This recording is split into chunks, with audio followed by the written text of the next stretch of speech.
You're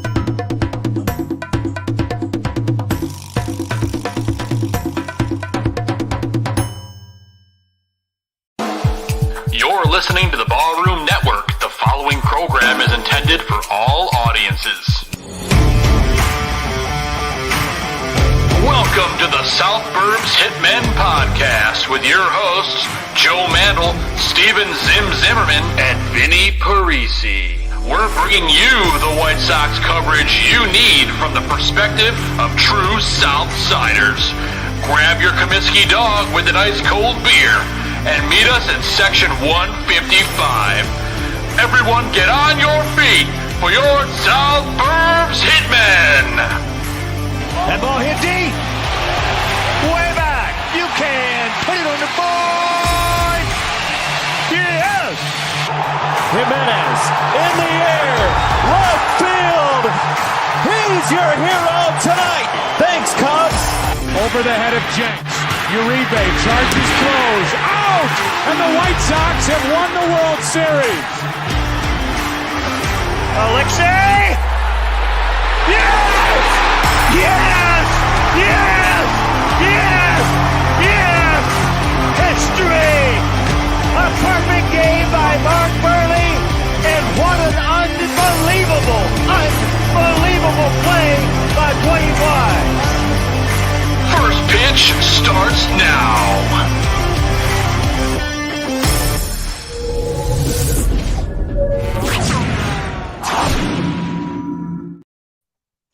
What is going on, everybody, and welcome to this week's episode of South Burbs Hitmen. I'm one of your hosts, Joe Mandel, and I'm joined, as always, by my White Sox brothers in arms. I'm talking about Steven Zimmerman and Vinnie Parisi.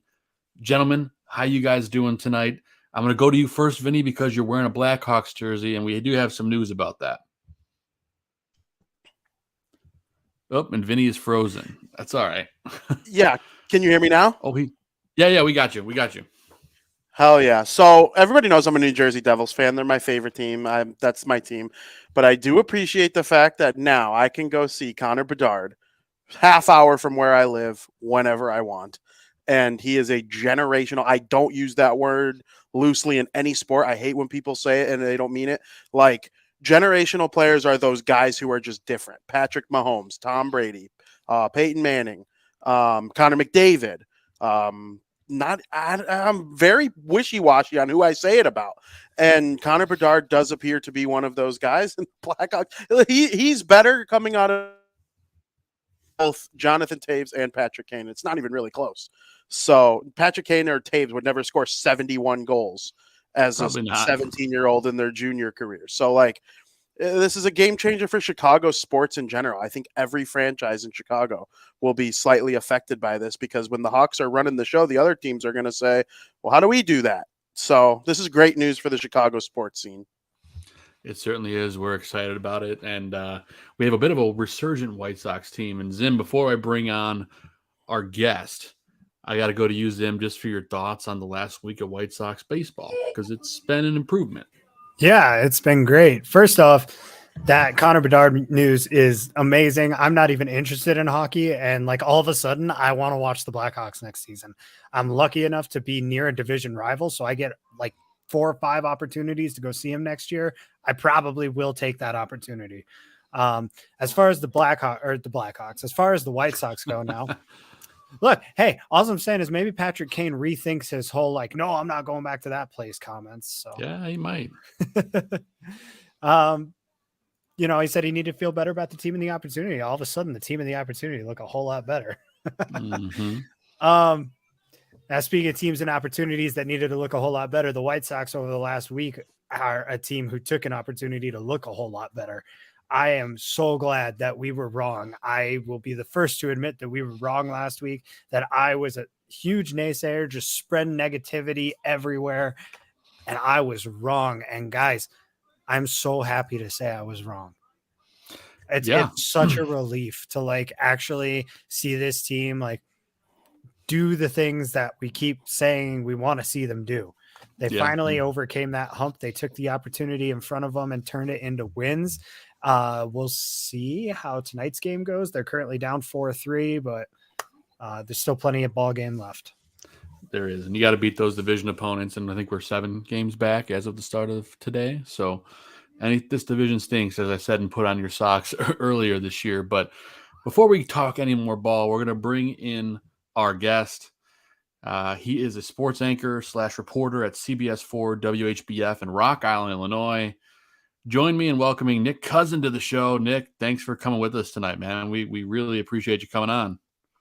Oh, it's good to be here. Big Sox fan from Chicago, so love talking about it. Yeah, man. And, before we dive into the regular part of the show and talking through our segments and everything, we figured we'd just talk a little bit about you. I mean, you're covering sports every day. You're being a reporter. To talk a little bit about your White Sox fandom firsthand, and then after you talk about your White Sox fandom, just kind of talk about, your work and living and breathing sports. Oh, yeah. So, I mean, I'm one of those North Side Sox fans, actually. But my dad works on the South Side in Alsip. So ever since I was a kid, his work had like season tickets. So I'd go every opportunity that I could get. And then when I was in 4th grade was the 05 World Series. So that kind of, piqued my interest even more, even though it hasn't been great since then. Overall, but I've still stuck it out and love the team and everything, and go to games when I have a chance. And it was kind of like going to games as a kid that kind of got me into wanting to be in the industry. And I'm trying to get back to Chicago at some point. I'm 27 and I'm like 4 years into working in the business, so I'm just kind of slowly working my way up, trying to get back there and maybe be like like Chuck Garfien talking to Ozzy in the post game or something like that. That's kind of the hope in the future as far as kind of where I want to be at. So, yeah. Yeah. What's it like being the guy talking directly to these players sometimes, or like, and I know obviously you're doing a lot of stuff at the anchor desk, but like, I went to school for broadcast journalism, didn't end up going into that career, but I kind of do it by doing this show, so just talk a little bit about, your passion for what you do and just kind of like the difference between, covering a team, like, or covering a player, or just covering a general area of sports as to just being a fan. Yeah, I mean it's a little different, because you get that access to talk to them. I just try to be relatable. I mean, I found that was a lot easier. I talked to a lot of college athletes, University of Iowa this year, because we're only like an hour from Iowa City. So I've talked to a lot of Iowa athletes. And at my old job, I used to work in Fargo, so I talked to North Dakota State athletes all the time. So you just kind of I try to find kind of a common ground with them, and it makes them a lot easier to talk. Like if they can see that you're relatable, they'll tell you more kind of that inside stuff, and also kind of just knowing the facts as well. Like if you know what you're talking about, they can kind of respect you on their level, and then they'll be more open to talk to you. So it's kind of just kind of being on the younger end. That's kind of the advantage that I found. Being 27 is I'm only 3, 4, 5 years older than a lot of the athletes that I'm talking to, so they can see me as more relatable. I kind of understand them kind of coming up in the social media age and all that things, how how all that stuff's important and everything. So I think that's just the big way of finding that level. Yeah, for sure. And before we dive into the segments, Zim or Vinnie, I'll open it up for you guys if you have anything. Otherwise, we can just dive into talking some White Sox baseball. You got anything, Vin? Yeah, before we get into that, I just want to know, Nick, who's your all-time favorite White Sox player? All-time favorite, Mark Burley. Love that Nice. answer. Great answer. That's not the answer I was expecting you to say, because normally people don't throw out a pitcher, but man, I love that answer. His claw, best pitch ever, and the way, I mean, I can only imagine nowadays with the pitch clock how fast he actually would pitch, because he already averaged 2-hour games when he was pitching. So if you just imagine now with the pitch clock, maybe that's an hour. Maybe you just go to the stadium for I don't know. But that'd be. But yeah, the fact that he had a perfect game and a no hitter, all in my childhood, was just amazing to me. So I always thought he was the best player. And Konerko would be a close too, Paul Konerko. Oh yeah, Paulie. Follow up to Vinny, Nick, is Mark Burley a Hall of Famer to you? I mean, I would put him in as a White Sox fan, but I don't know if a lot of the writers would agree based on how a lot of these other players are going in. So yeah, I don't know. But I mean, if Chicago media was voting, I for sure think he'd go in definitely. Yeah, I know we'd all love to see it, but hopefully someday. And if not, it's okay because Mark Burley always lives in our hearts, I think. So Yes, for sure. Zim, you got any? Oh yeah, go ahead. I'm just shooting this one out to the whole crew. What does it take to make the Hall of Fame? I mean, the guy's got a whip under 1.5. He's got a career WAR of almost 60, over 200 wins. Like, how's that not good enough? I think it is. It's just There it is. you got to be better than everyone out there, right? Well, I've always said I think out of the 4 major sports, the MLB's just a tad bit too stingy for my liking. I'm a stingy Hall of Fame guy, but I think the MLB even takes it farther than me. And I think the NFL and the NBA are a little more cumulative stats get you in, like Phil Rivers and Eli Manning are probably going to be Hall of Fame. Mm-hmm. Green and Blake Griffin are likely going to be Hall of Famers in the NBA, where like, you know, I probably sound like a hockey homer right now, but I think the NHL is the closest to getting it right in terms of their average input into the Hall of Fame. It's normally 2 or 3 guys a season and 1 builder and then 1 female hockey player. I think they probably get it the closest to being right, but it's not a perfect science at all. As a non-hockey fan, I would actually completely agree with you on that. I hate the fact that the NFL feels like they have a minimum amount of guys that like they have to put in every year. It's like it almost starts to make it feel a little watered down. You know, not to say that the guys who are in there are great, but the fact that like Doug Pearson isn't in there, it's like how. At any rate, that's a totally irrelevant tangent. I was just curious, you know, what you guys think it would take, and sure, I don't know. The fact that the MLB writers can't vote, they can't vote like usually more than 1 or 2 guys in, kind of makes me doubt the fact that Burley doesn't get it. Well, That's and then my the fact valid that point. who was it? Was it Ken Griffey Jr. was 1 vote shy of a unanimous decision just because one guy decided he didn't want to make Ken Griffey Jr. the first unanimous decision, and it's like, but how is Derek Jeter that much better? Like, come on. He's not. I think That's Ken just Griffey Jr. it. played for the White Sox, though. We got that going. That's exactly it. Look, all I'm saying is that if Bartolo Colon makes the Hall of Fame, Mark Burley had triple the amount of career home runs as Bartolo Colon. So, and Bartolo Colon probably played for every team in the major leagues. Yeah. just about.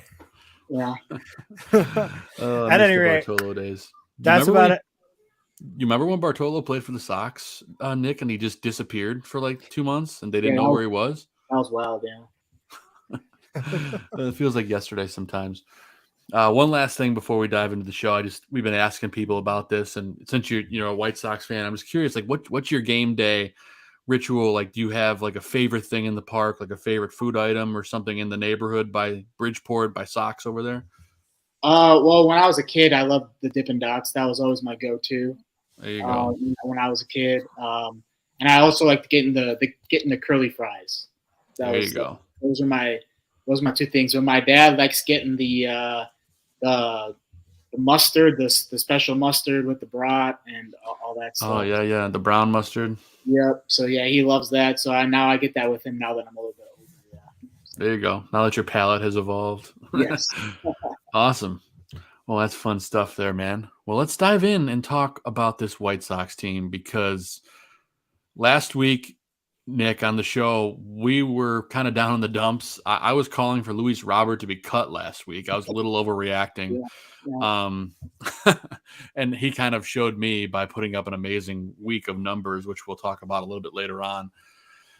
But there were some injuries this week, and we're getting some guys back. So it's like the best of both, well, not best of both worlds, but at least since we lost 2 guys, we're going to be getting 2 back.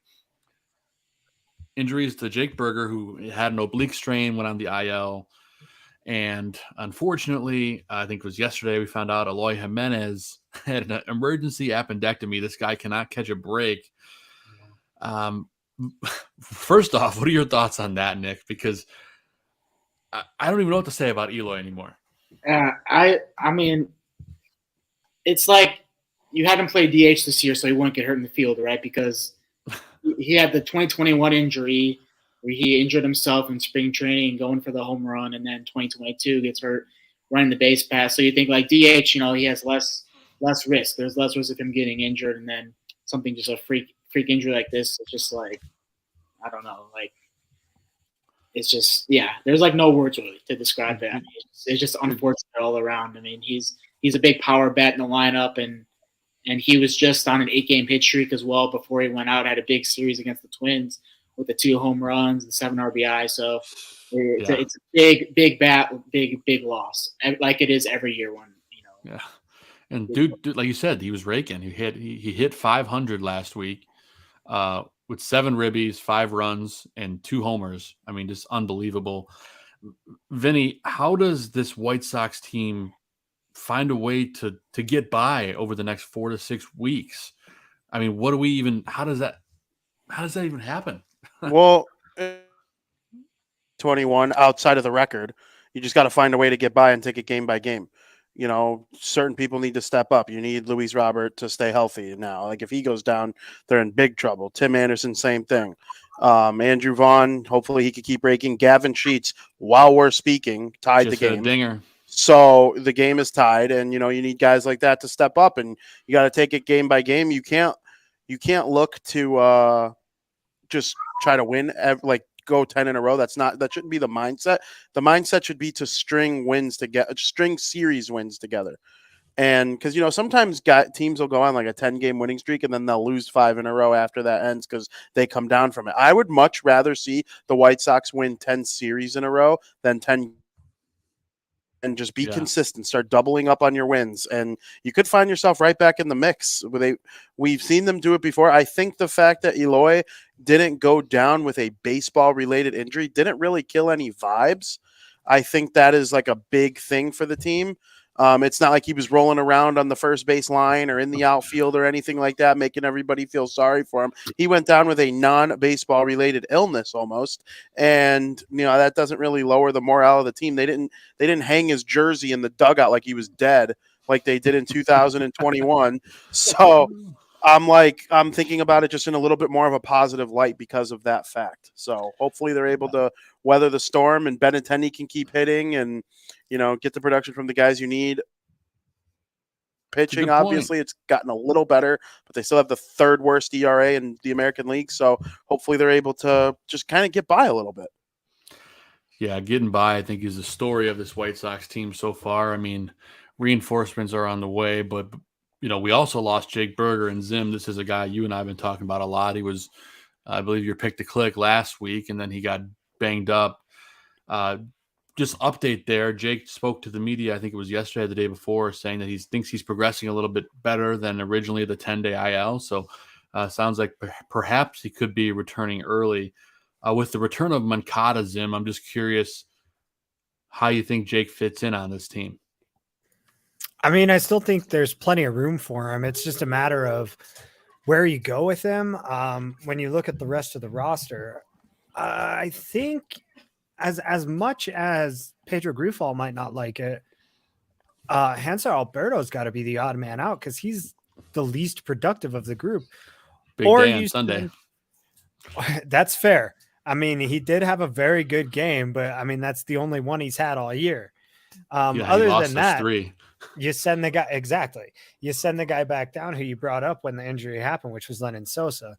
I'm not sure exactly how they're going to juggle all these roster spots, considering that last week they made 11 in one day. They've already amended one of them at this point by bringing Joe Kelly back onto the roster. Another one wound up being a 1-for-1 switch with Lennon and Berger swapping places as they got healthy and hurt at the same time. They brought him up. Regardless, there's a lot of things to figure out with this team. And I think Sosa's probably the odd man out right now, as much as we would have liked to see him be the guy at the beginning of the year. Yeah. But Jake Berger has been doing too much for this team for you to even, I think, consider leaving him down at AAA after he's healthy again. You have to make a spot for him. As great as Gavin Sheets has been in his absence, you can't count on Gavin Sheets to keep doing that. Yeah, no, you're right. And PZ in the chat says Hanser equals Larry effect. I think that's pretty accurate. Yeah, he'll be terrible for 6 weeks at a time and then have a great week. And he's got the manager by the arm, just kind of like Larry did last year, but not more than last year, just to get that contract. But he's laughing all the way to the bank. But on the positive side of things, we are getting some reinforcements, Nick. Great news, of course, about Liam Hendriks. He started his rehab assignment. Same thing with Yoan Moncada. For as bad as it is to lose guys like Eloy and Berger for a hot minute, Nick, tell us about the shot in the arm the Sox are going to get from Moncada and Hendriks returning to the lineup. I mean, Hendriks is going to be huge for the bullpen. The bullpen is disastrous, as usually is. I think that's a good word to use. Good word. And Aaron Bummer, of course, being a bummer. It's like over 8 ERA, and then I wrote down some other things. Griezmann over 4, Kelly over 5, Lambert over 5, Lopez over 8. You already designated Jose Ruiz for an assignment earlier in the season, and you only have two other guys sub 3 ERAs, which are Kenny Milton, Gregory Santos, who are new to the roster this year. Yeah. So I wouldn't have been able to bet that at the start of the year. Exactly. That's for sure. So all the veteran guys you brought in are like who you're like trying to depend on without Hendriks there are all just struggling right now. And so that's always a big problem. But Moncada always, he's always proven himself defensively, so that would be big defensively. Obviously last year he had a down year at the plate, but so we'll see how he does at the plate this year. So, but I mean, it's always helpful in the field to have Moncada. He's a great third baseman defensively. Yeah, and he had a great start to the World Baseball Classic in the off season, and unfortunately he got a little banged up here, but it's all we can do at this point, and just kind of wait and see how he does behind the plate, and especially while Jake Berger's gone. Well, they might come back around the same time. I guess we'll see what happens there. But Vinny, we like to talk about the manager and give him some constructive feedback or give him some praise. I can't remember though. What do we call that segment? We call that segment Pedro's Pen.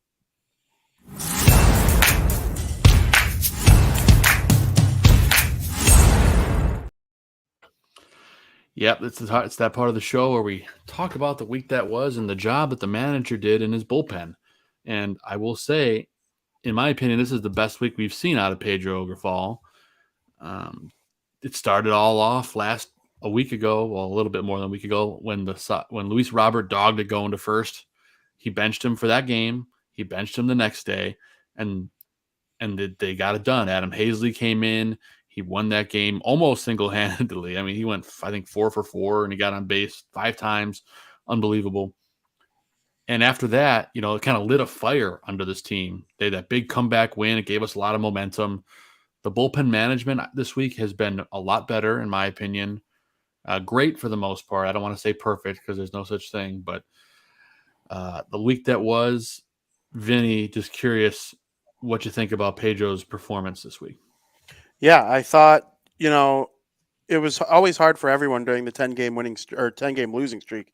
Man, 10-game winning streak. I know I said I would rather 10 series in a row, but I still would sign up for a 10-game winning streak at the end of the day. Yeah, it's hard to handle that. You're going to take criticisms. There's going to be mistakes. Everybody's gripping the bat a little bit harder. Everybody's, just a little less loose than they normally would be. I think if that situation has to happen, it was handled okay. But, again, injuries are going to keep piling up on Pedro Grifol. I'm a lot less out on the whole thing than I was even the last time I was on the show. They've won 5 of their last 7 games, and, they're tied right now, trying to make it 6.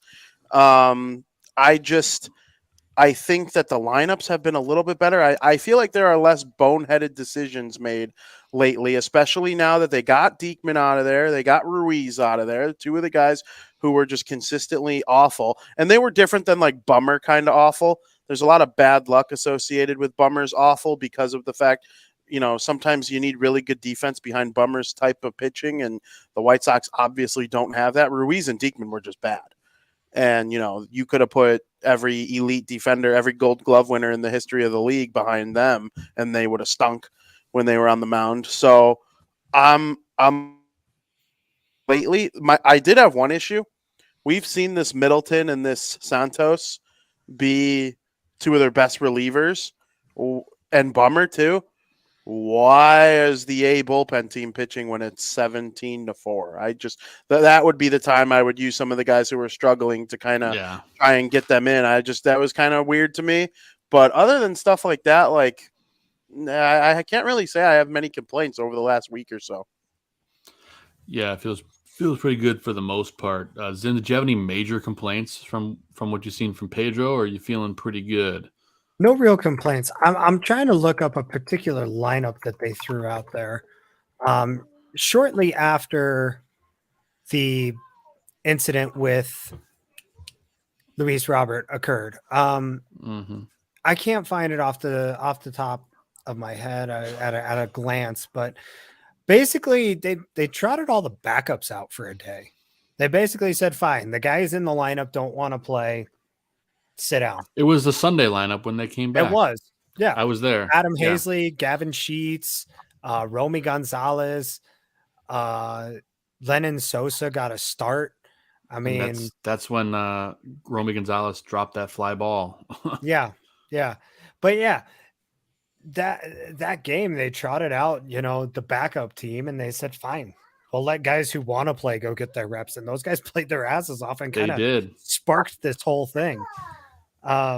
So it was pretty cool to see. It's nice to see Pedro, despite looking like a rookie manager a lot this season, using some of those basic veteran tactics that seem to work. I don't know if you guys play Madden or the show or anything, but you ever play in like your Diamond Dynasty or your Ultimate Team and your players don't play so good, so you bench them, and all of a sudden it just feels like they play better, even though it's a video game. Like in your head, you're like, screw these guys, they're not getting the plays. I'll take care of it with somebody else. That's right. It's the most basic trick in the book, but it seemed like it worked. So props to him for that.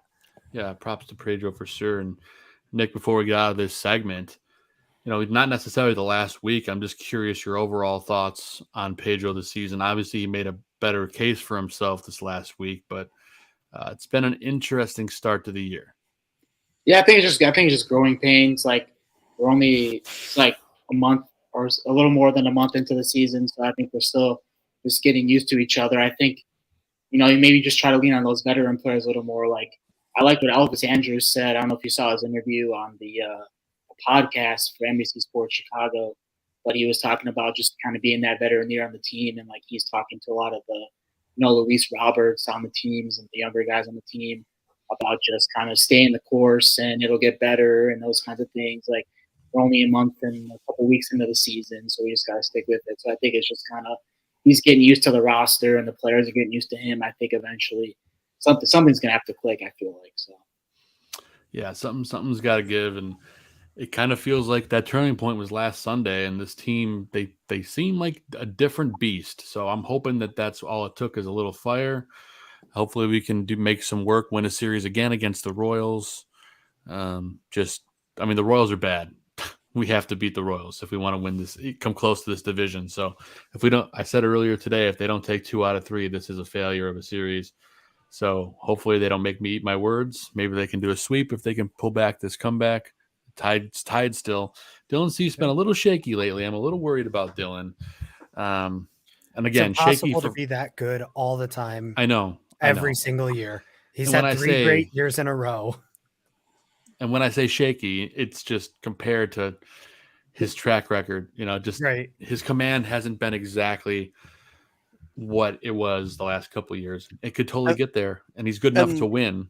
That's why it's a positive, like not a positive, but it's not panic button worthy, Joe. You nailed it. It's command. It's not the stuff doesn't stink. It's the command of the stuff. And that's always something that could be worked on easier than if your stuff's terrible, then you have a problem. You got to work on that takes, a long time to overcome. You can have your command on or off any day.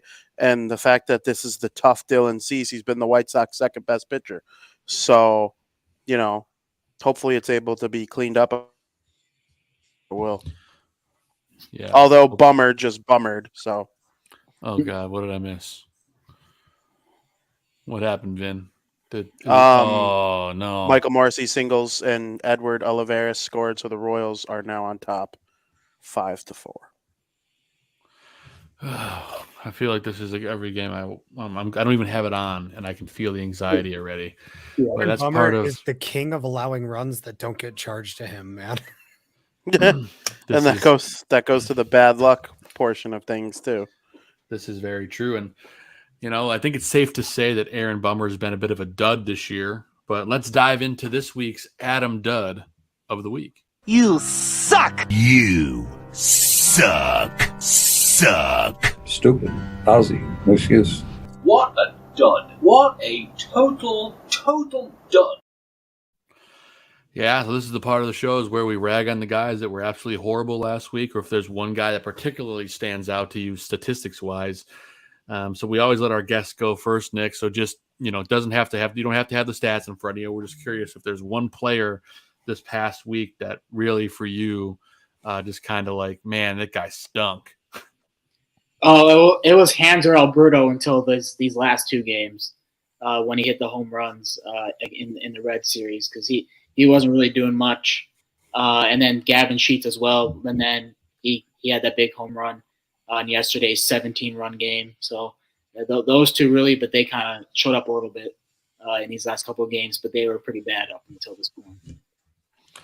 Yeah. Alberto had a bit of a rough go, and it may not get much easier for him, but he made up for it on Sunday, at least for the time being. So good choice there. Zim, who do you have for your dud of the week? Eloy's appendix. That's my dud of the week. Took out a guy who was really starting to finally swing it. He had two big bombs this week in big moments too. And for his appendix just to go out the way that it did really, really let the whole team down. They were really counting on that appendix to hold up through the entire season, at least until the All-Star break. And, start feeling that pain, go a little septic. You got to get the guy into surgery. So. Yep, he's in recovery mode, so we'll see what happens there.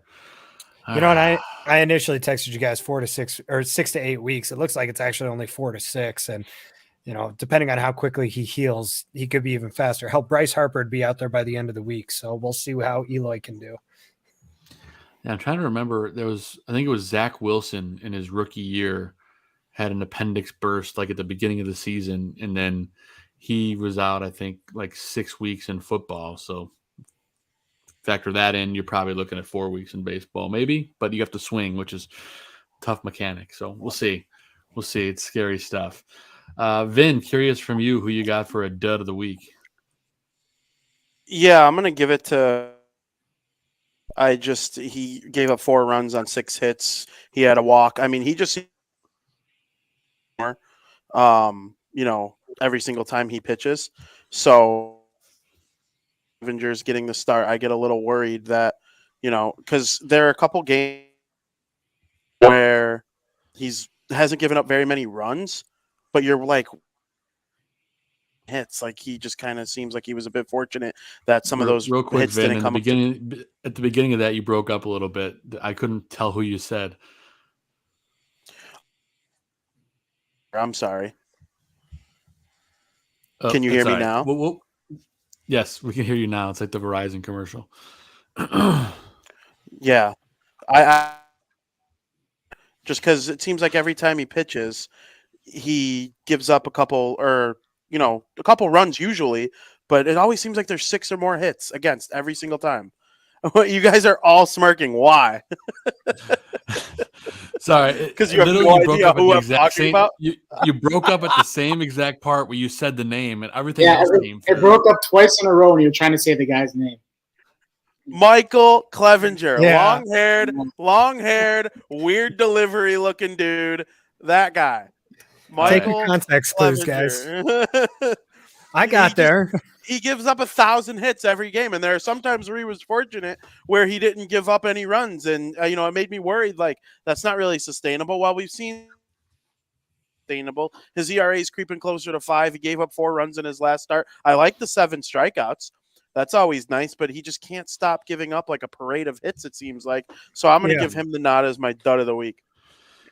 It's funny, Vinny, because it's the same things that I was applauding him for earlier in the season that are now leading him to land on our dud list, where, it seems like he gets into trouble and then he works his way out, but all of a sudden he's not working his way out. So, I mean, but considering the amount of base runners he had this week, over 11 innings, he did. I mean, he didn't do great, but he could have done a lot worse. That's fair. So that's just something I wanted to point out. And PZ in the chat says, "Why does Pedro insist on using Bummer in high leverage situations?" I don't know. I have the answer. Why is it? What's the answer? He wants a left-hander in these situations, but Garrett Crochet is still on the IL. That's hopefully he comes back soon. This is Garrett Crochet's situation to be in, but right now Bummer's the next best thing, and he's so far from what Garrett Crochet was doing. And that's why he used Diekman too much too. Everyone got on Grafal for using Diekman, which I get it. I've done it too. You go look at my tweets. I've done it. But at the same time, in retrospect, it's like he is a lefty. He is a former good lefty bullpen arm. When Diekman earlier in his career was a reliable reliever that was put in high leverage situations on other teams, but it just wasn't working anymore. So, and the same thing with Bummer. I don't know. Yeah. I honestly, it sucks that Bummer's this bad, to be honest. Yeah, it's. I think the end is near for his time on this roster. I see. That's how these middle relievers are late in their career. They don't really approach the end. They just fall off the cliff, and that's it. Yeah, he's off the cliff, all right. But there are three other guys that had really bad weeks that I do want to spotlight. My pick is Andrew Vaughn for the dud of the week. He was brutal this week. He had that one home run, and that was pretty much it. He 4 for 22, $182 with a home run, 3 ribbies, 2 runs, 4 walks, and 6 strikeouts. A lot of striking out with guys on base. Andrew's been a bit of a roller coaster this year. It's kind of perplexing to me to kind of see how he does it week after week. I just want that consistency out of his bat that he had last year when he did get the opportunities.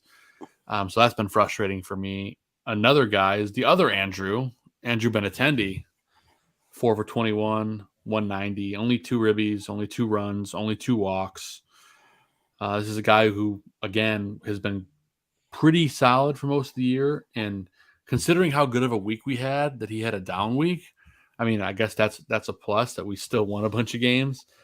But you would think, oh no, the Sox game is getting out of hand now, guys. This is bad. It's 9-4 now. They're imploding as we speak. So where are we in the 6th? It's going to be a rough one, boys. But hopefully Andrew Benintendi can score 5 runs by himself. But I don't see that happening. And as you pointed out earlier, Nick, Reynaldo Lopez has been awful. The past week, he 2 1/3, 4 earned runs, 3 hits, 2 walks. I mean, just is not getting it done at all. So it's been a bit of a struggle, this bullpen, to say the least. And it looks like that's not changing tonight. You think that with Dylan Cease on the mound, we'd be able to do something against the Royals, but that's just not happening today. We're not winning games with Dylan on the mound this year, guys. I mean, the first 2 starts we won, and then after that, I think the next 3 starts we have either lost or no decision for him. So I didn't look at the stats there. I'm just going off memory. So that's frustrating. But on the opposite side of things, Nick, we do a segment called Put It on the Board where we highlight guys that had a great week. So let's dive into that segment and talk about all the good things while this team is tanking at the moment. So here's something good to talk about.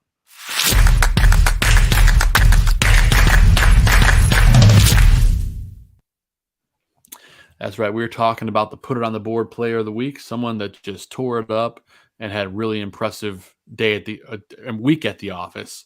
So Nick, who's a player that stood out for you the past week on our White Sox? I wouldn't say that last week, but Luis Robert. I mean, he's hitting .526 these last 6 games. I would have put Eloy too, but he's injured now. But those two have kind of groove at the plate, and I think it's going to be big. Also, just having Tim Anderson back too as well. I think that's going to be big. I mean, he hasn't done anything yet, but when he's always in the lineup, the Sox seem to do a lot better. So. Yeah, they're much better without him. Vinny wrote an article last week, or with him, not without him. Sorry, they're just a different team without Tim Anderson in the lineup. So I agree with you. And Luis had a big week. It seems like he took that criticism well. The fire under his ass really helped him get going. And he had the 5 ribbies. The 2 home runs were impressive. He's actually got 3 walks, which for Luis, that's a pretty darn good week because he likes to swing at everything out of the zone. And he's scoring 3 runs. He didn't steal a base this week, which I'm not surprised given the tender hamstring. But a great week out of Luis. Happy to see him responding to criticism so well. It's a thing of the past now, and hopefully he builds off of it. Zim, who is your put it on the board player of the week? Mine is a guy who started to come on and then got injured and then went on a paternity leave and is now back with the team, but it is Joe Kelly. Joe Kelly over the last week is at 2 1/3 with no hits, no earned runs, no walks, and 6 strikeouts. Yeah, that's nasty stuff. That's pretty good. If you take it back even further, though, over his last 4 appearances, this is going all the way back to April 8th, right? So this is his last appearance before his injury stint, and then his last 3 since coming off of it. He's at a total of 4 innings pitched, 1 earned run, and it was a solo home run, which every pitcher is going to give some of those up. That's just the nature of the game. Let's see, 8 strikeouts and only 2 hits allowed. That's just bananas going back. Like I said it right after that outing, and I'm riding with it. Joe Kelly is back. We got pouty face Joe back. And it's exactly what this team needs in the bullpen. And when Crochet comes back and Hendriks comes back, and you can just look at the team and say, guys, I need you to get us into the 7th inning with a lead, and we win. That's it. Yep. You don't have to play 9, guys. You only have to play 7. and Because you throw Crochet, you throw Kelly, you throw Hendriks, you're home. Well, everybody's been ragging on Rick Hahn the last, all off season, but the last 2 weeks specifically, and how Joe Kelly was a horrible signing. He wasn't healthy last year to start the year. I think we all know that. Not at all. He wasn't healthy, and they're treating him the right way this time around. They're giving him those opportunities. So for me, it's kind of refreshing to see, okay, a healthy Joe Kelly is dominant. So I'm not going to judge the signing just yet, but I'm liking what I've seen the last, like you said, 4 appearances, and the bullpen needs that on the back end. That is for sure. So good pick with Joe Kelly there. Yeah, considering the bullpen just gave up 8 runs in an inning. Yeah, well, we scored what was 13 in an inning or whatever yesterday, and then today we give up 9 in an inning or whatever it was. So brutal stuff. But Vinny, who is your put it on the board player of the week? Yeah, I'm going to go with someone I'm kind of excited about. I know he's been in the news, and I know we'll touch on it at the end of the show, but Lucas Giolito, 7 innings pitched, 2 hits, 1 earned run, 3 walks, and 7 strikeouts. I mean, just outstanding stuff from Giolito, and he has had a really good start to the year. He's the only White Sox starter with an ERA under 4, which is wild. Bad. And, he was awful last year, but while he was awful last year, stay in this mindset last year. But while he was awful last year, I remembered, okay, he's awful. He stinks. Horrible. Over 5 ERA, not the Giolito we know. Muscles, whatever the excuse is, he's awful. But 2019, 2020, and 2021, he was a top 10 starter in the American League. And I'm allowed to say that because he came in 11th for the Cy Young in 2021, but one of the people that finished ahead of him was Liam Hendriks. So I'm allowed to claim that he was a top 10 starter in the American League in 2021. So, guaranteed rate commercial will never let us forget. Exactly. 2018, worst pick. Mm-hmm. Yeah, I'm happy we don't have to hear that anymore.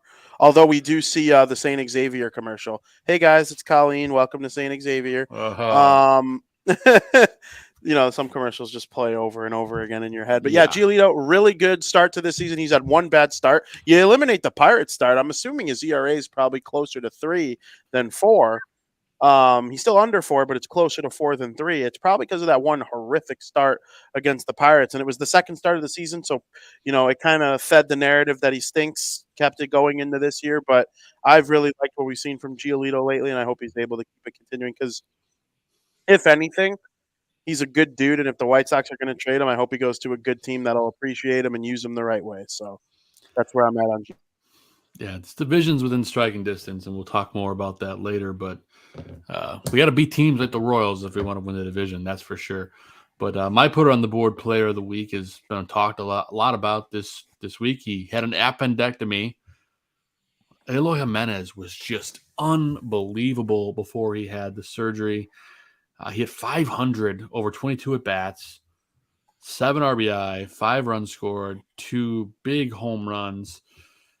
It seems like every time this guy gets hot, something happens with him. I don't know what his deal is. It's just like the baseball gods just want to slow him down a little bit. But hopefully he gets a speedy recovery. But I was just really impressed with a lot of the at-bats I saw at Eloy this week. He has just been the player we know he can be, like the last half of last year, when he came back, like the last part of the season. So something like this will drive up his trade value, but hopefully we don't have to use it. Hopefully we can stick with him for now, but it's just scary to talk about Eloy getting hurt again, and this time it's got nothing to do with baseball. So feel for the guy. I really do, because he brings a certain energy, and I'm sure he'll still probably be around the clubhouse a little bit during recovery. I would hope so, because Tim was hanging out with the team while he was, coming back. So a lot of good performances this week, guys. It's kind of hard to cherry pick when you win 2 straight series when you haven't won a bunch all year. Actually, they won 3 straight series, right? They beat, I don't know, 2 straight series. Yeah, I have to 2 go straight back and look. series. Yeah, okay. Anyway, let's dive into talking about the upcoming matchup of games this week. This White Sox team, we thought they were getting a cakewalk with the Royals, but it's blown up even further. It's now 12-4. I'm glad I'm not watching it. I'm getting the updates on my phone over here, and I'm just like living in regret. But let's take a look at the rest of the games coming up this week in a segment we call White Sox Weekly.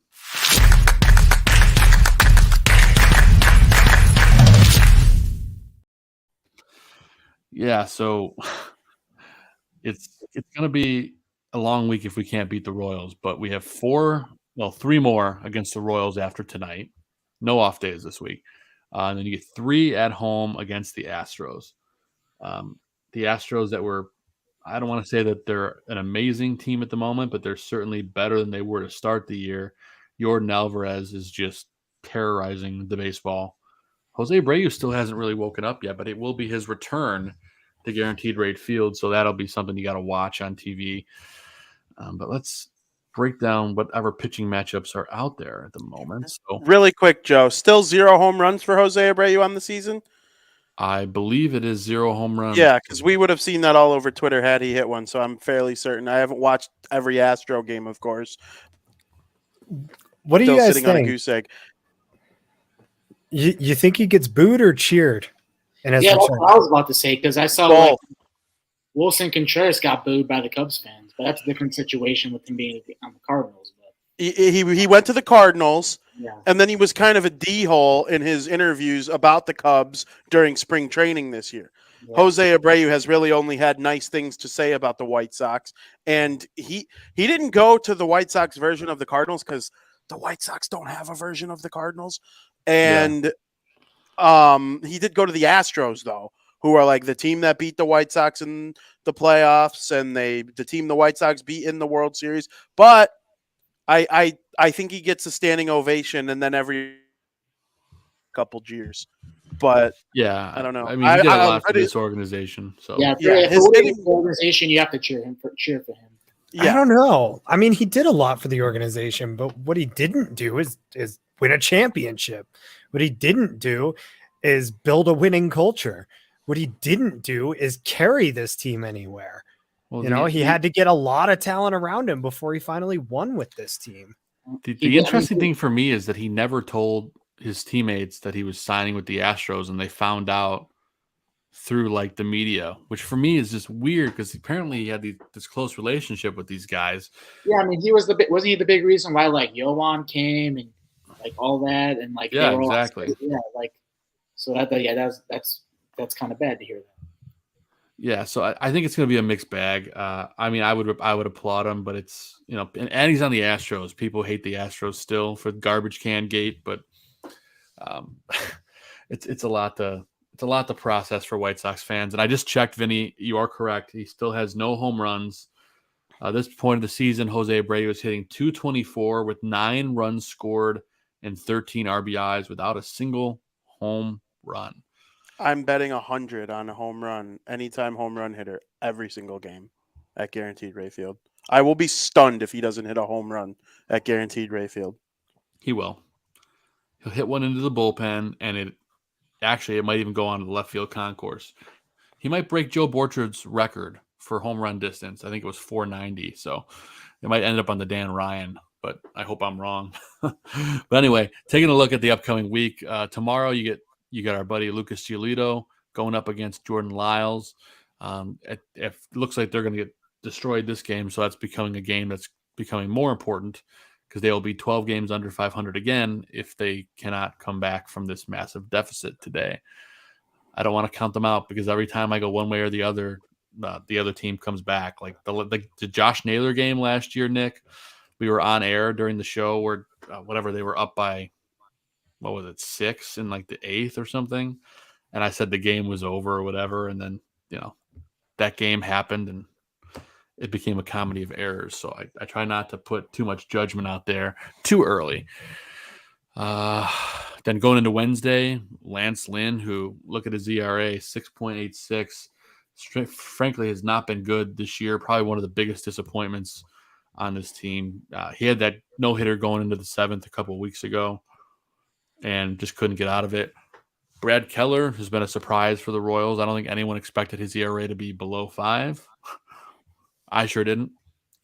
And then our favorite guy closing out the series, Mike Clevenger, started off the season stellar, has not been as great lately, especially walking guys and just giving up a lot of hits. Brady Singer, though, has not been very good at all for the Royals, nor have really any of their pitchers. But if there's a day for us to score 20 runs, it might be on Thursday afternoon. So hopefully that's the case. Getting into the rest of the series, obviously there's no matchups officially announced for the series against the Astros, but it will be at the guaranteed rate. And if Dylan Cease is going today, that means he'll likely be throwing on Sunday, probably against the Astros. So going to be a fun series. I know everyone is looking forward to seeing Jose Abreu back home again, but it's going to be really, really weird sight to see. I know I, for one, am not mentally prepared for it. It was weird on opening day, but it's going to be even weirder, at the home stadium because it's just different, man. It hits you right in the feels. I know Andrew Vaughn will probably have a weird, conflicted day as well, especially because he's had a similar start of the season to Jose Abreu, although Andrew Vaughn does have a home run, so we can at least say that. But, Nick, we do just like they do on the pregame show. We do our picks to click for the week. Well, we figure out who's going to, hopefully predict the future on who's going to have a great week. So let's dive into this week's pick to click.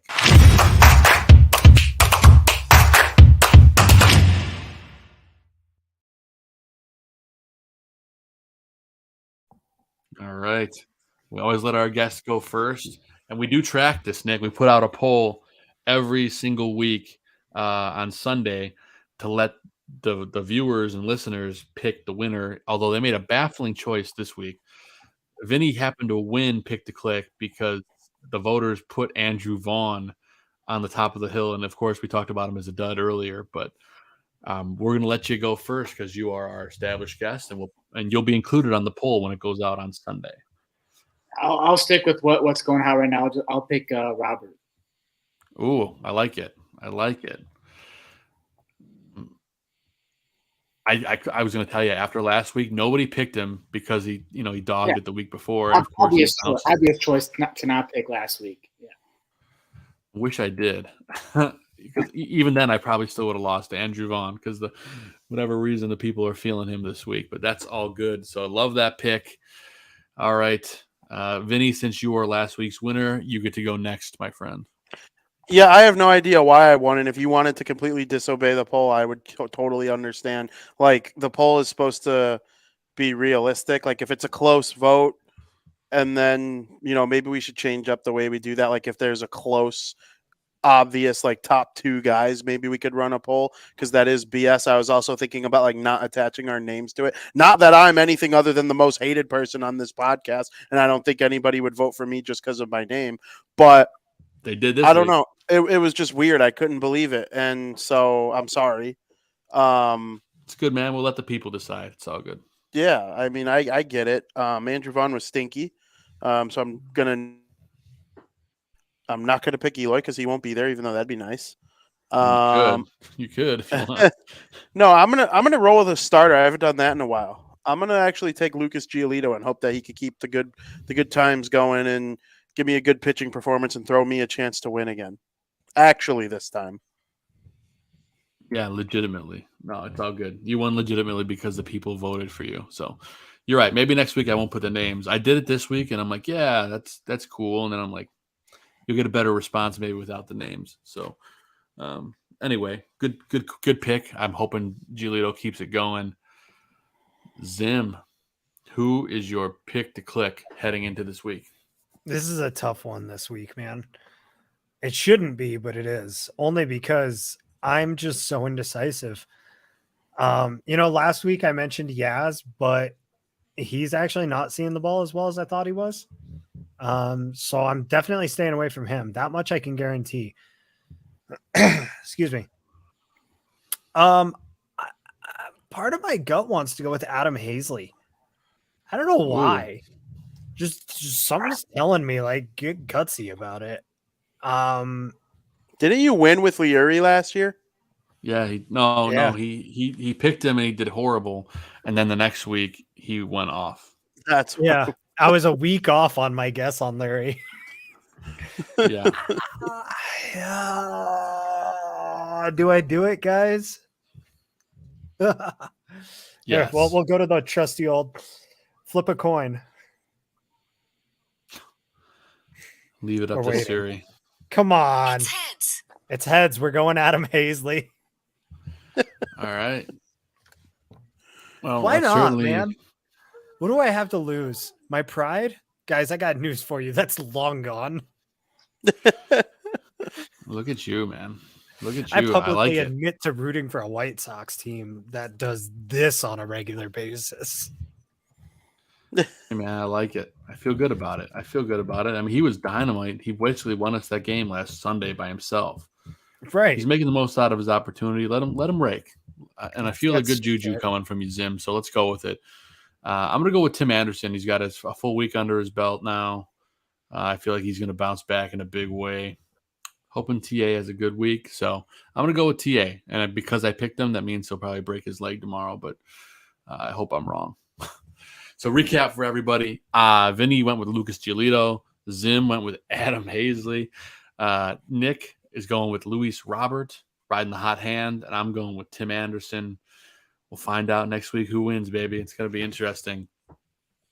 Before we get into the guaranteed take, just curious, Vin or Zim, if you guys had anything else you wanted to talk about. No, I think – go ahead, Zim. Do we have the right to override the Twitter poll? Because it's just so egregiously inaccurate this week. I said Zim. Can. I was the beneficiary of it, and I'm saying it. I mean, all right, let's do it then. Is it truly going to be like Twitter decides, or is it like Twitter is our guiding light through all prevailing forces? Okay, know? I think moving forward, I'll just post the guys that were good and not include the guys that were terrible. If Andrew Vaughn had a good week and Eloy had a great week, I'd be okay with taking the win. Eloy had a great week and Vaughn had a poo week. People are just salty right now because, I mean, Eloy being out again does leave a bad taste in your mouth, no matter how it happened. Like, if this had happened to, I don't know, if this had happened to Dylan Cease, I don't think anybody would be upset about it. If this had happened to Luis Robert, I think it'd be a little 50-50 because of his injury history. Because it happened to a guy who hasn't been healthy since his rookie season, people are just like fed up with, oh, great, he's injured again. Who cares what happened to him? Yeah, no, it's a valid point, and I'll take the win with Eloy. So I mean, if the standings are updated now, I have 2 wins. Our guests have 1, Zim has 1, and Vinny has 1. And it's funny because I didn't even technically. So our guest, I picked Tim Anderson last week, and then I reached out to Lamont Pope, who was our guest. I forgot to ask him on air, and he goes, "I'll take Tim." So by default, I went with Eloy. So I don't feel like I really earned it, but I mean, I guess in the grand scheme of things, I could have taken anybody else. So I'll take it. Why not? All right. But we always try to go ahead. Everybody. Your mic just kind of did like this weird shush thing as you were talking. It was weird. I heard that too. That was really weird. I think I'm having some weird interference between my headphones and my microphone tonight. I will change my setup for next time. But at any rate, thank you everybody for listening to our Kangaroo Court through this whole thing. Yeah. Somehow, some way, we have to find a good way to do this. Last year, it felt like it was a little too authoritarian. This year, it feels like democracy has failed a little bit here. So, yeah. Well, it's the opposite of last year, because last year the winner always picked Dylan Cease because he was so good all year, and then they won every single week. So we're trying to change that up a little bit. But we like to end the show with a debate of sorts in a segment that we like to call the Guaranteed Take.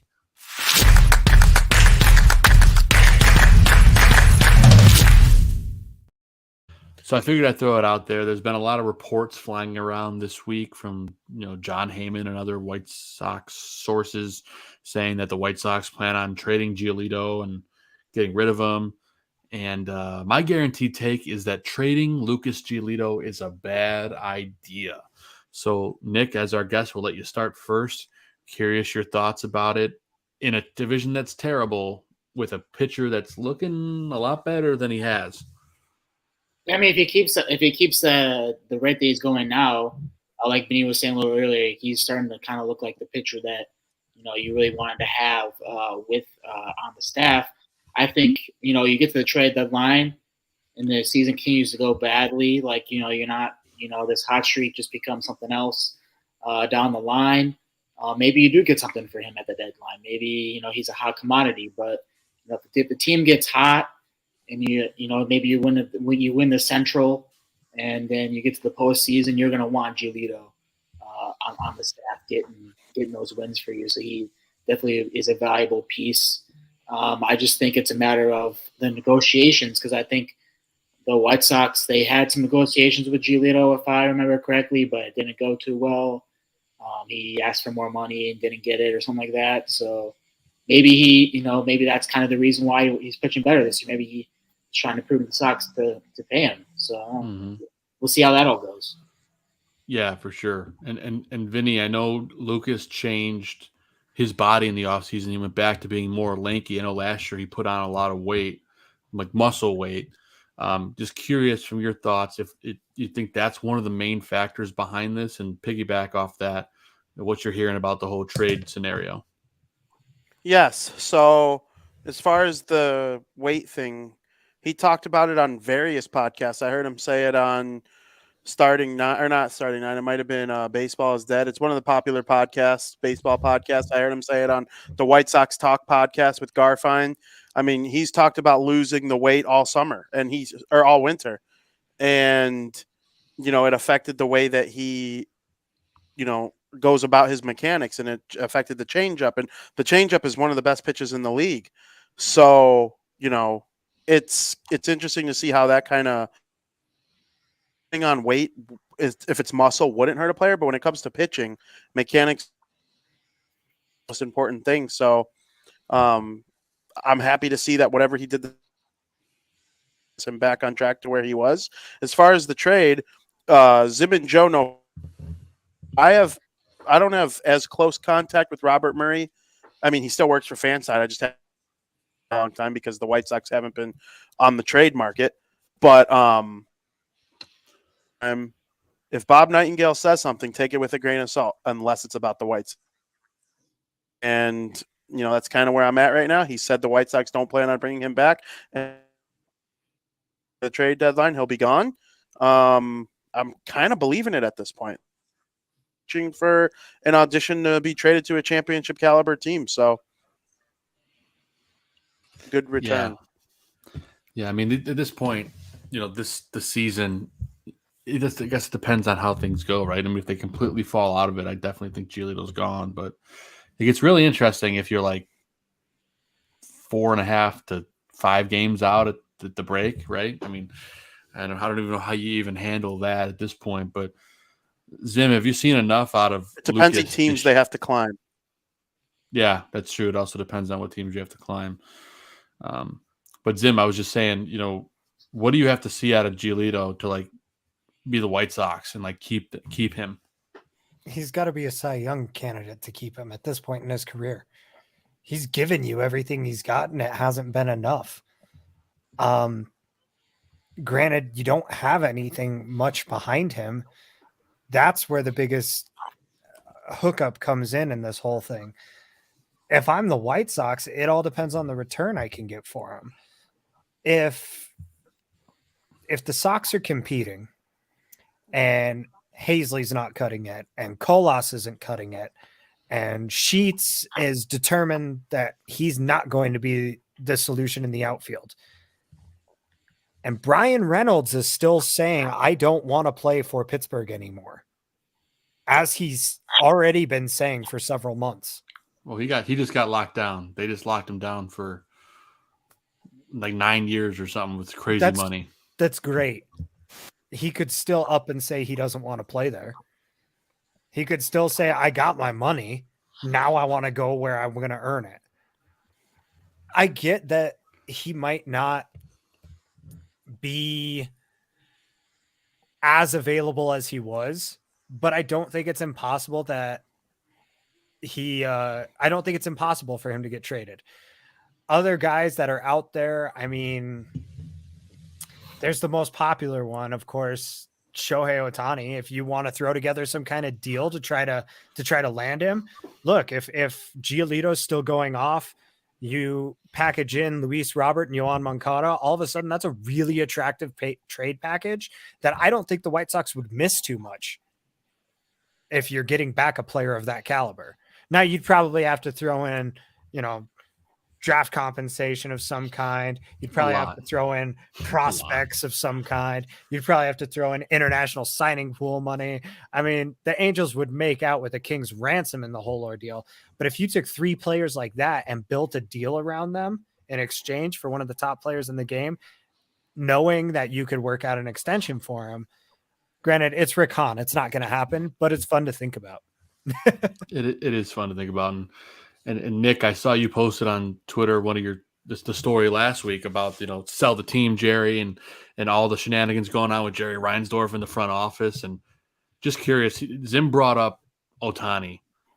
Is Jerry Reinsdorf the kind of guy that would blow the house money on Shohei Ohtani? That's a good question.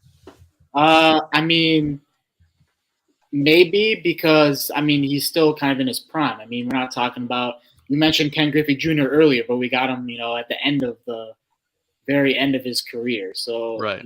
You're talking about a generational talent who's in the prime of their career. So it is possible. I mean, it's not like he's, having to draft Michael Jordan or anything like that, Right. But it's, I wouldn't rule it out. I mean, it would obviously, who doesn't want Ohtani? I mean, it doesn't matter what team it is, but who wouldn't want him? It'll put some butts in the seats. And I know that's ultimately at the end of the day, that's what Jerry. Even though the Ohtani and Trout on the Angels are still not getting fans come to their games. So. Yeah. And, the Ohtani effect people don't talk about is you get a lot of You'll get a lot of tourists coming to see him.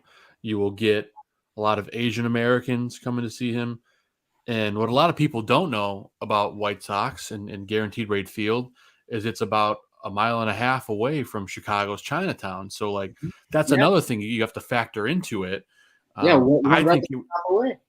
That's right. You're one red line stop away. Sox 35th is if you go a little bit further, one stop north is Cermak Chinatown. So, yeah, Jerry's got to think about it. I think if he's being smart, I mean, it's something you consider, but I know the Dodgers are going to try really hard to get him. And the Yankees too, probably. Everybody and their mom wants him. And meanwhile, the Angels are 3 games over 500 at right now. On a less sexy name, a team that's always going after pitchers that fills a position of need for the White Sox. What do you do if New York's on the other end of that phone and they say, we're not re-signing Gleyber Torres. We've done everything we're going to do with him. He's playing out this contract for us and he's gone. Giolito's playing out that contract for you and he's gone. Let's find a way to make a deal. That deal starts making a lot of sense for both sides. Granted, the Yankees pitching is significantly better than the Sox right now, but they've historically always gone after pitchers at that deadline. Yeah. So I think that's kind of a match where it could happen. Yeah. The Yankees are not good right now either, so they're definitely going to be on the right. They're not going to win that division. They would really need to have a really strong May and June to even contend. That division's just ridiculous. That's just it. But I mean, if you're Giolito, would you be mad about getting traded to the premier team in all of baseball? Like, you'd be doing right by Giolito as well as filling a need on your roster. Yeah, that's fair. And Vinny, you broke up a little. You were talking, but what were you saying?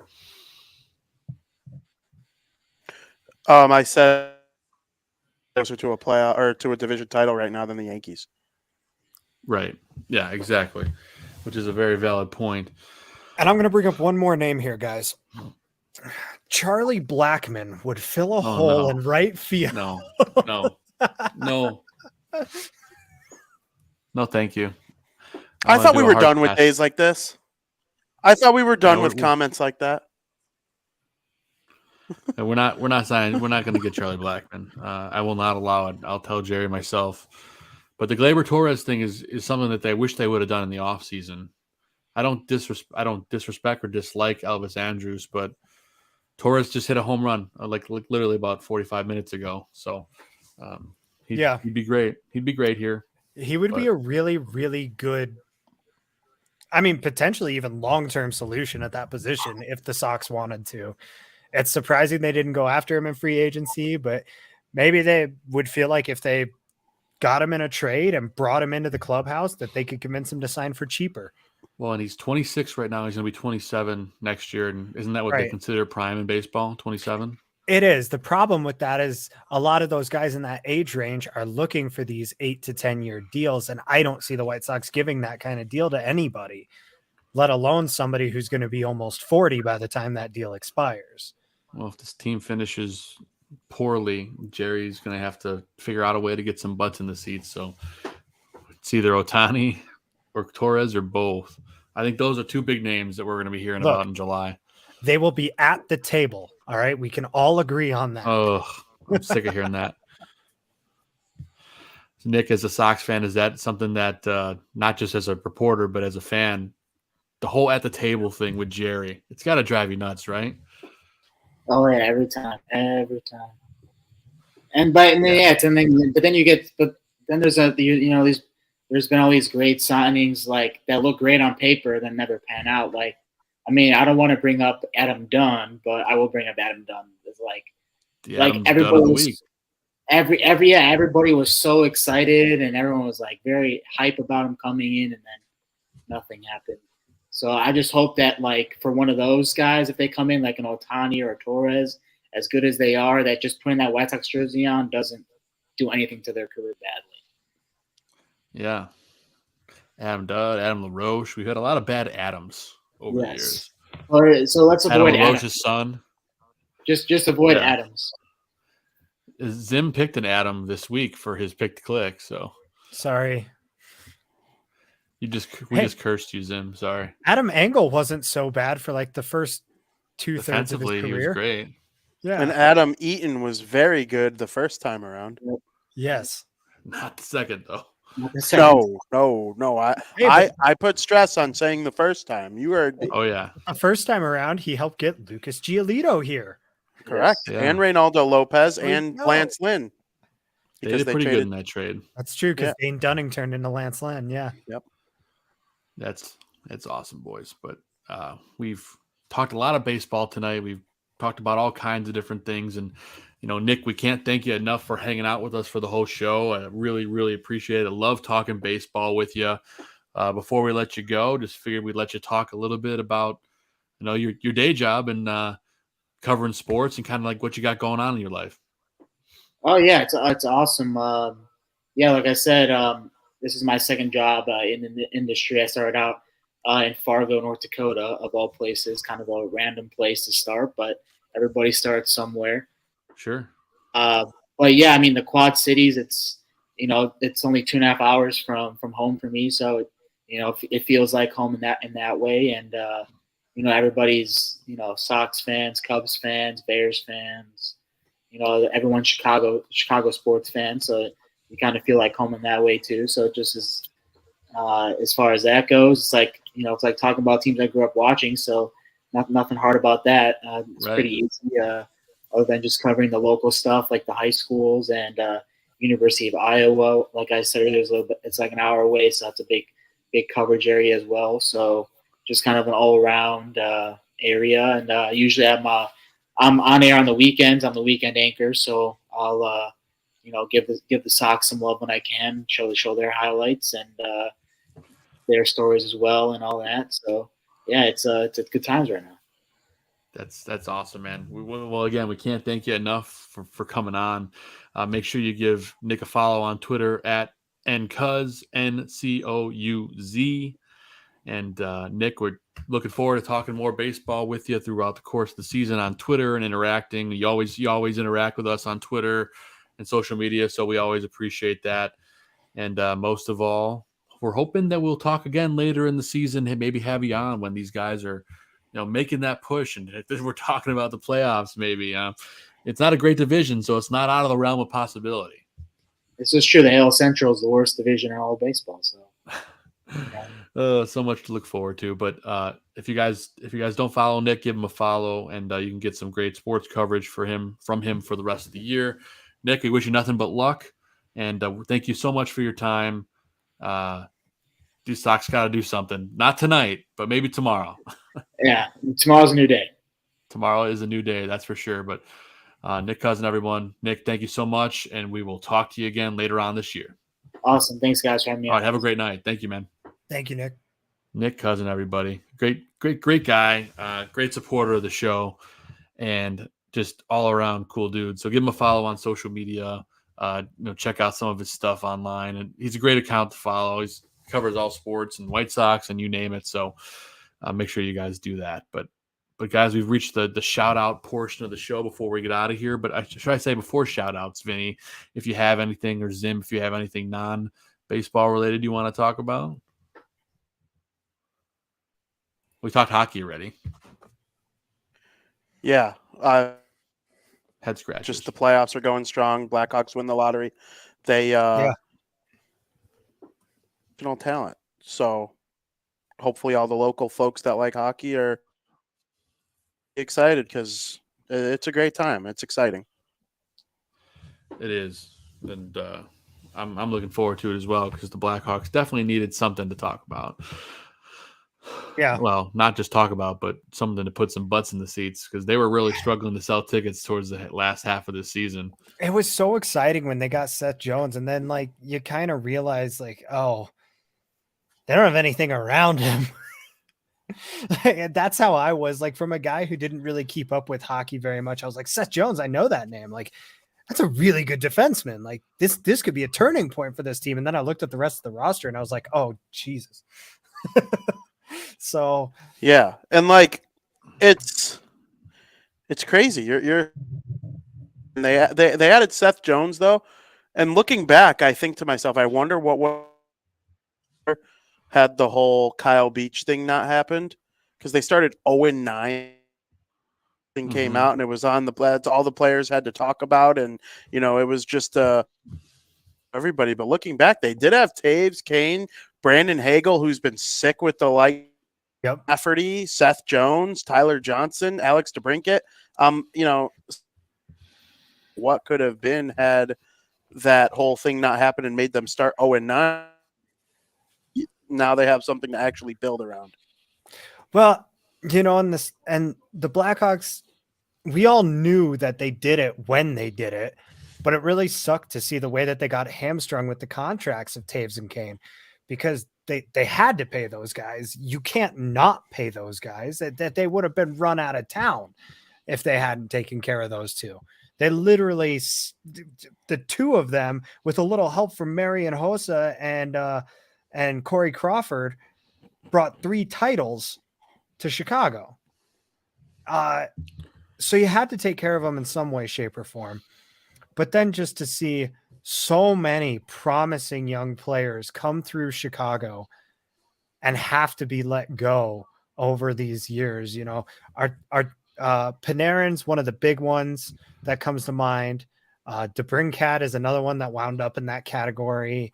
Who's the defenseman? Hjalmarsson wound up in that category at a certain point.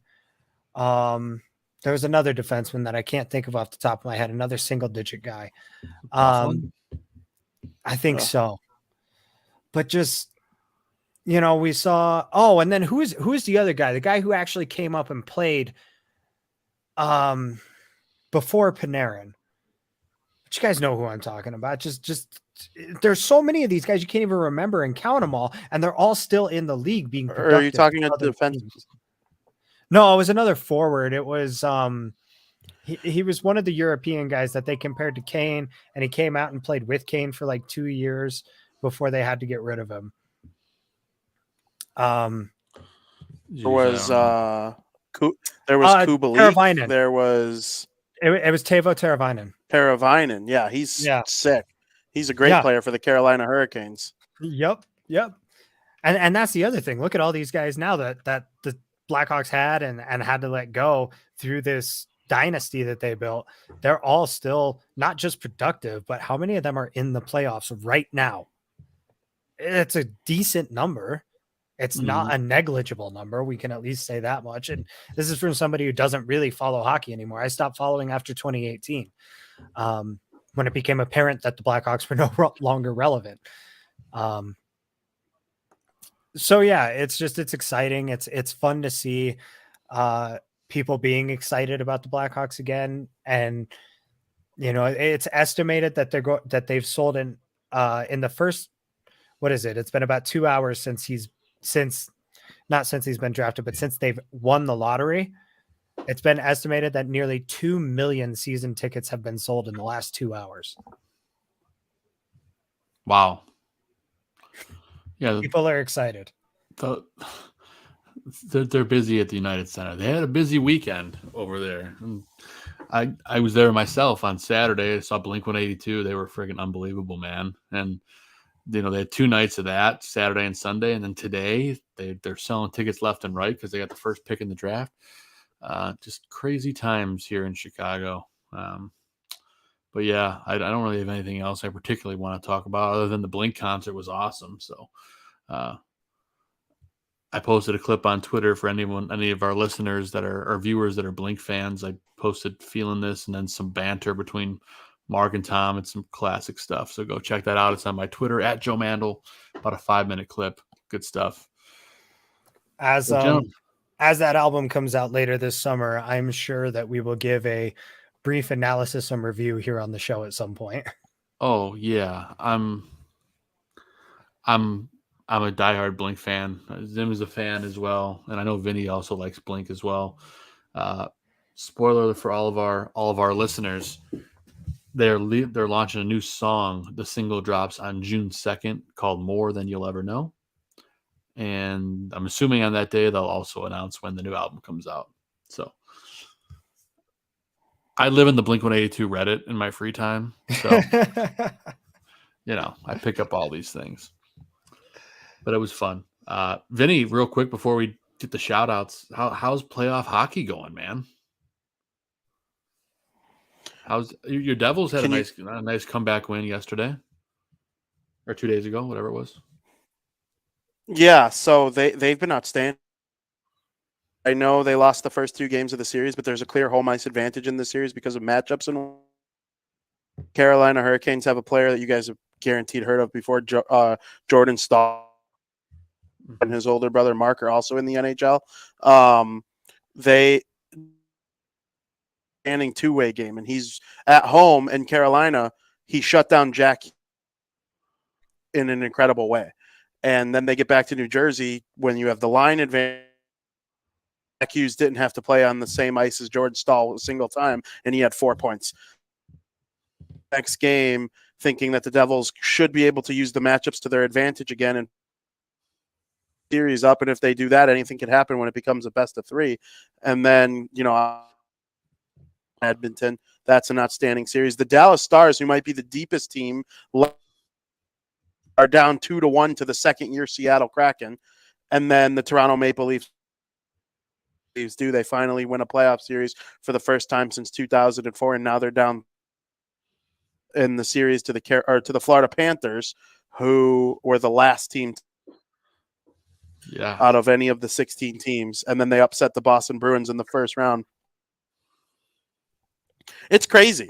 It's absolute madness. So I highly recommend people you come into Bar Down Talking Hockey and watch it every Wednesday afternoon. Yeah, for sure, man. That's great stuff. And of course, you have Crosstown Crosstalk as well on Thursdays, right? And yep, Thursdays. I was supposed to try to come out with you last week. I couldn't swing it, but hopefully in the near future, I'll get to come on that show again. Absolutely. But we finally made it. Go ahead, Zim. What? Anybody who's listening and not watching live, just do not go watch the replay from the White Sox game tonight with 2 outs in the bottom of the 8th. Oh, that was painful. I just stopped refreshing and looking. I turned off my notifications because I know it's a bloodbath, but oh yeah, that's bad.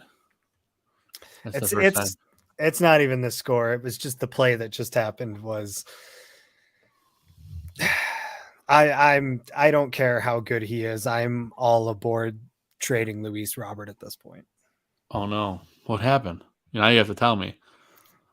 Routine fly ball just off the side of his glove. The he's not mentally there.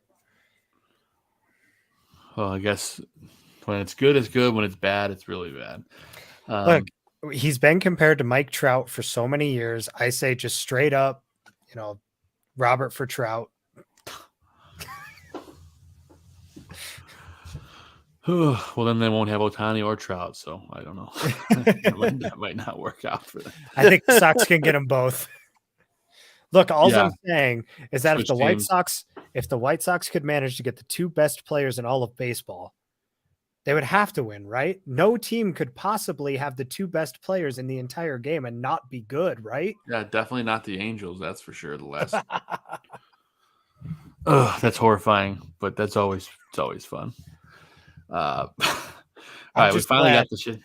At any point in time, no matter how bad the Sox are, we can say, well, yeah, at least they don't have the 2 best players in the game with that record, though. At least they're fun to watch. That's how I would look at it if I were freaking Anaheim. Well, they're about 500. It's more than we can say. Well, for now. For now. But Anaheim came in second in the Connor Bedard and Sidney Crosby draft lotteries. Yeah. So that sucks. Yeah. That's rough. It's like borderline cry if you're I don't know. Yeah, that's scary. How sad can you be? You live walking distance from Disneyland. You'd be surprised. Zim. I know. Some Disney adults are real. I mean, I have no problem with Disney adults, but there's some of them that's That's all they live and breathe. No disrespect to anybody, but no, I totally get it. It's not for me.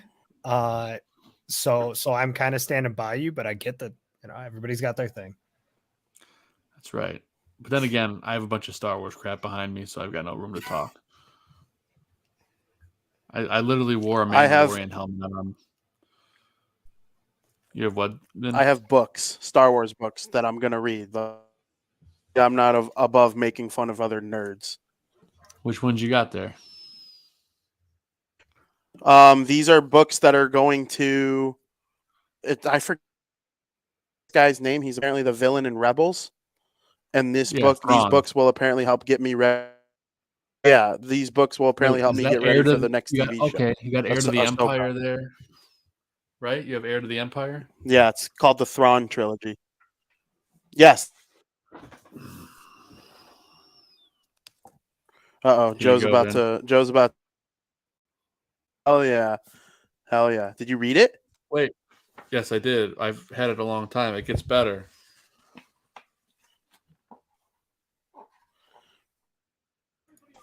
Very nice. Oh, whose signature are we talking? That's the author. It's Timothy Zahn. The author. Oh, cool. That's really cool. Hey, quick question for you, Star Wars. I can't wait to read it now that I know Mr. Joe. Question for you, that was the 20th anniversary edition. It's been longer than that. Disney Junior just announced, or Disney Plus just announced Young Jedi Adventures. Joe, I'm sure that you will have your daughter watching it. Yeah, probably at some point. Do you think that the series finale will be a crossover with episode 3? No. There will not be Jedi. Hey, why? Being murdered. That would be a really terrible way to end a kid show. That's like an intrusive validated, in my opinion. Just all I'm saying is if they start like season 7 and all of a sudden they're like, that's Master Anakin, it's like, all right, we know where this is going. We just end the show now. This brings me back to that scene in Revenge of the Sith. Master Skywalker, what do we do? Or whatever the line is. There are 2 men. What are we going to do? Yeah. What are we going to do? I love the meme. You guys ever see the meme of Anakin laying in the field and it's like, I'm killing some younglings, and he's got a bunch of the bottles of youngling beer laying next to him? That's great. That's a classic. That is really funny. That's funny. I can kill some younglings, man, on a Saturday afternoon. And I hate sand. Oh, man. We're going right off the rails. It's the end of the show. Why not? The end of the show always goes off the rails, guys. That's the funniest is, like, I can see all our live viewers, and this is the most viewers we've had all night now. Like, for us just messing around. That's what it is. That's what it is. That is what it is. Oh, someone commented in the chat. Let's see. What do we got? Where'd my mouse go? Empire will strike back. Agreed. It always does, doesn't it? It always finds a way. But Vinny, you'll like those books. Okay, hell yeah. The best Star Wars books ever written, in my opinion. This is what you get when the White Sox perform like they are right now. Yes. Yeah, we talk about Star Wars. But side note, Vinny, about those books is technically they fall under Legends, which means it's not canon officially under Disney. But they took all the info about that character and they used him in Rebels and all that. And I'm sure they might pick some of this story from those 3 books and make some of that canon in the Ahsoka show.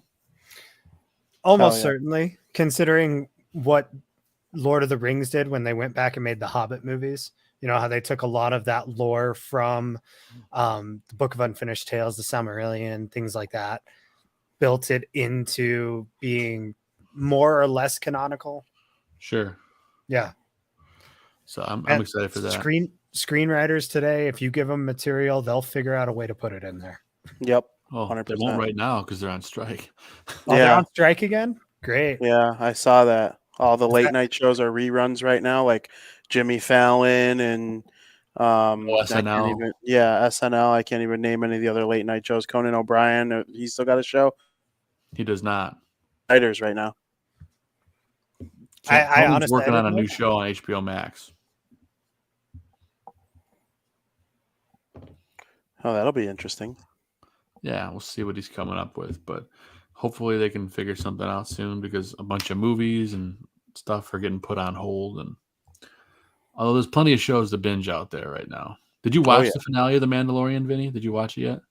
That is the only episode I have not seen yet is the finale. I have not gotten around to it. Dude. I know. I got to do it. It's one of those things like I watched every one this night it came out perfectly, no problem this season.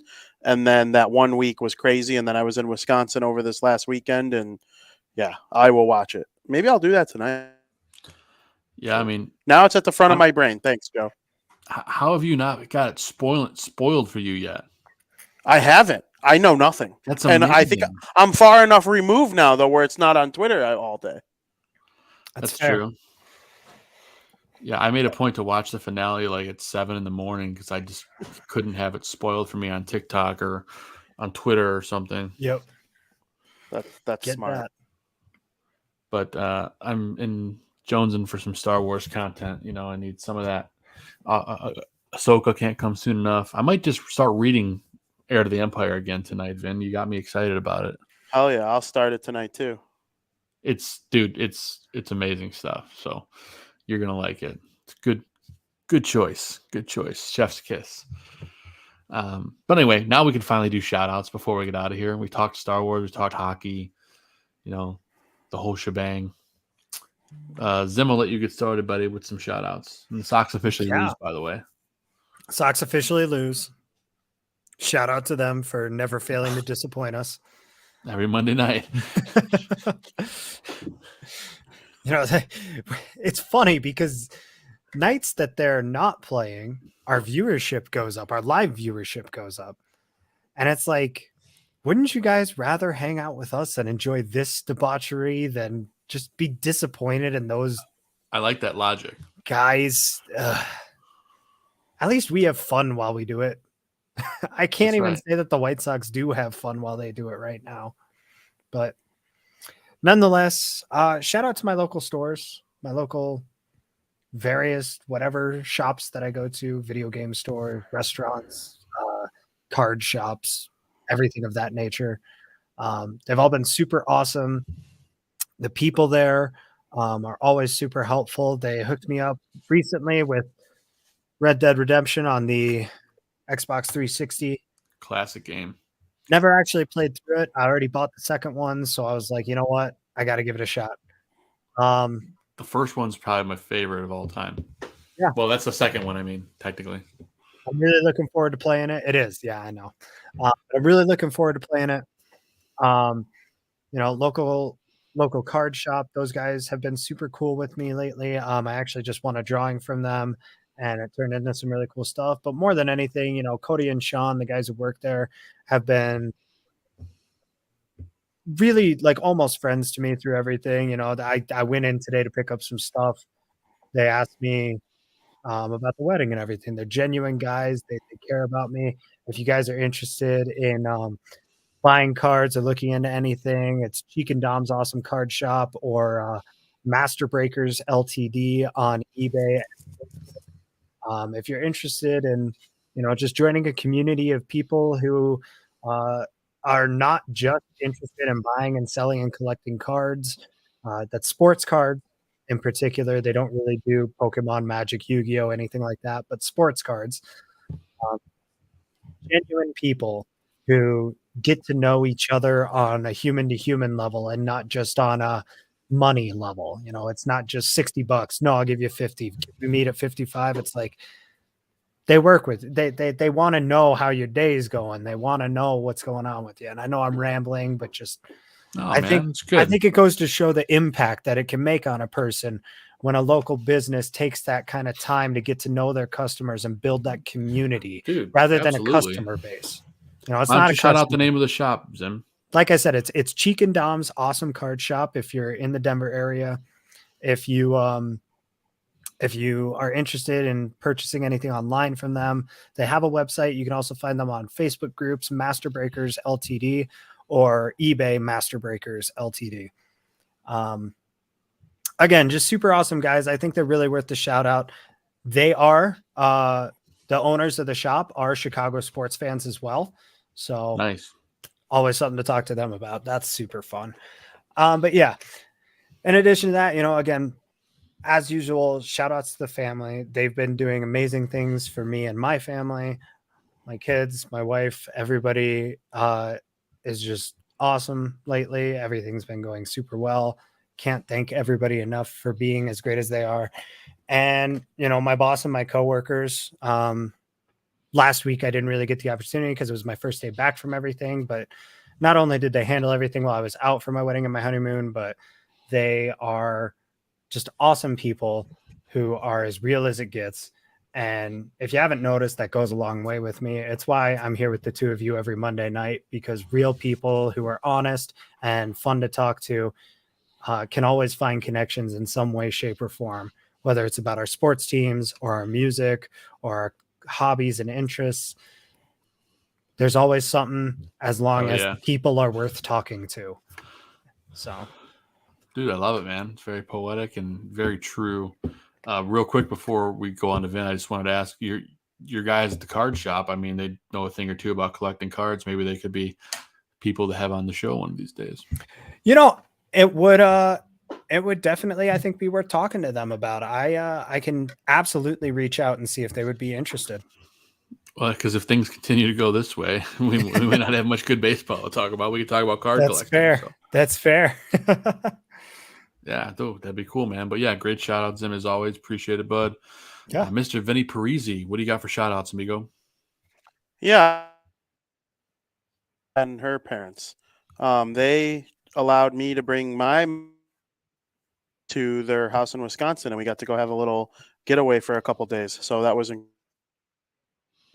I think my parents enjoyed it, and shout out to them as well for agreeing to. I can't thank Katie and her family enough for including us in something like that. And it was a great, get away a little bit, kind of outside of when the Devils were playing. I let the noise escape for a little bit, and now we're fully back in now that it's Monday, and it was a great time, and I can't thank them enough. I know I said that like 3 times, but it's because I genuinely mean it. And, I can't wait till we're able to do it again. I love going there, and it was nice to show my parents where I go every time I go up to Wisconsin. So that was really cool. And then, I'll shout out you guys. You held the fort for me while I was gone last week, while the Devils were in Game 7 of the first round. There's a chance that happens again on Monday. And they'll be in Game 7 again against the Carolina Hurricanes if necessary. I hope, for the sake of the show, because me, I hate when I miss content, and this is a show where I have an opportunity to make content. I try thing, but you guys are wonderful and great supporters of me, and so I hope the Devils just don't lose again. That would mean they win on Saturday. By Monday, yeah, right. But it's going to be hard to win the series now that they're down 2-1. So we'll see what happens. Either way, I can't thank you guys enough. Appreciate it, Vin. Can't thank you enough. And of course, you're putting out great content on every single sport in the history of the world. So this is probably the busiest man in covering sports and everything. So yep. Vinny, we support you, letting you do your thing. And as we said last week on the show, Zim and I both, you have the opportunity to cover a winning team that's in the playoffs. So take that 10 out of 10 times. Over the summer, I look forward to reading your Jai Alai content. Yes. I was wondering what I'm going to once the Stanley Cup final's over. I don't know. I'll be a one sport athlete again until preseason starts for football, which is a solid 2.5 months of just worrying about White Sox content, other than my daily content that's not hard to write during the day. Worrying about it at night goes away for 2.5 months, and I'm going to catch up on my sleep a little bit, I think. Oh, I was going to suggest we could start looking at some golf or some NASCAR or some pickleball. some pickleball, some swimming, maybe. Pickleball's picking up. I want to play It pickleball really more is. than I want to cover it, though. Yeah, they have like a whole pickleball league by my house for like adults and everything. So I'm gonna get into it, dude, over the summer when I'm looking to like pass the time until hockey starts back up again. And the White Sox suck, so like I'll just do my recaps and my content with much more ease when they stink. And when they win, I'm like I gotta be locked in. But we'll be writing trade articles like 3 trade packages for Liam Hendriks, just so freaking these a-holes on White Sox Twitter that think I'm like doing anything other than trying to drive conversation take me seriously, and they come at my family and dies. Like, okay, dude. What? That happened? That happens all the time. What? One of my co-hosts on my Let's Go Devils show had some pretty nasty things said about him the last couple of days, like that involve. Yeah, it's bad sometimes when people when people disagree with you about sports. They act as if you physically hurt them, like you punch them in the face, and they want to end you. Jeez, we don't really have that problem here on the Barroom Network, though.